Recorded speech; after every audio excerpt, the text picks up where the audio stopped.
Benvinguts al canal d'Estimem els arbres. Avui parlarem de la magnòlia. Origen i ubicació. La magnòlia, grandiflora, com se l'anomena, és originària de l'est dels Estats Units, creixent en zones forestals pantanoses i en boscos a prop de la costa amb molt poca altitud. Es coneixen més de 120 espècies d'aquest arbre o plantes, sent un dels arbres que daten de més antiguitat i podem parlar de molts milions d'anys. Caldria recordar que aquest arbre ha tingut una evolució extraordinària perquè la seva pol·linització la feien els escarabats, ja que les abelles encara no havien aparegut.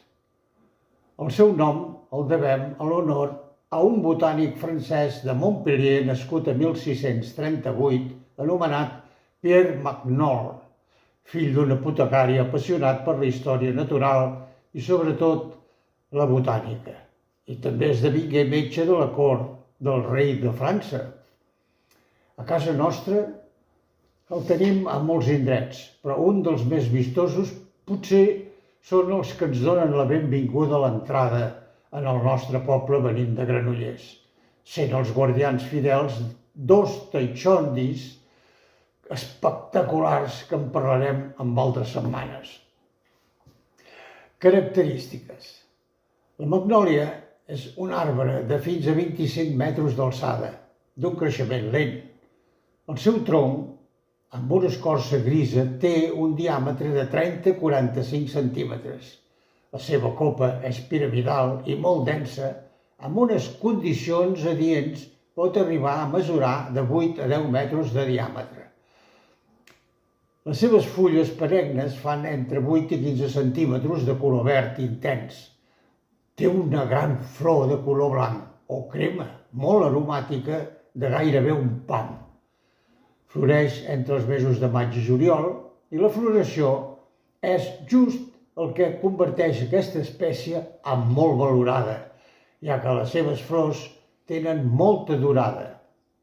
Ofereix la seva presència gairebé tot l'estiu, però, compte, el veritable motiu de la durada és que quan mor una flor, immediatament en neix una altra. El fruit és una espècie de pinya de 10 a 12 centímetres i les seves llavors són petites, aplanades i de color vermell. Els xinesos els representa la gran flor de la magnòlia, la dolçor, la feminitat i la bellesa. Bé, parlem de la fusta. La fusta de la magnòlia és molt valorada dintre del món de la fusteria. Duradora i pesada, d'un color groc pàl·lid a marró. És de fàcil treballar i de gran valor decoratiu. Se'n fan marcs, revestiments de mobles, tarimes, fusteria interior i caixes. L'escorça és d'un gran interès en el tractament de l'ansietat i també es fan servir en pastes dentrífiques contra la càries i la periodontitis dental. Conclusió. Més que mai estem davant d'un arbre que amb les seves propietats medicinals ens dona benestar a la salut, sinó que també ens cura l'estat d'ànim mentre el contemplem. Sobretot, cuidem els arbres de la mateixa manera que ells ens cuiden a nosaltres. Salut! Una cosa més, al proper arbre parlarem del salze blanc. A reveure!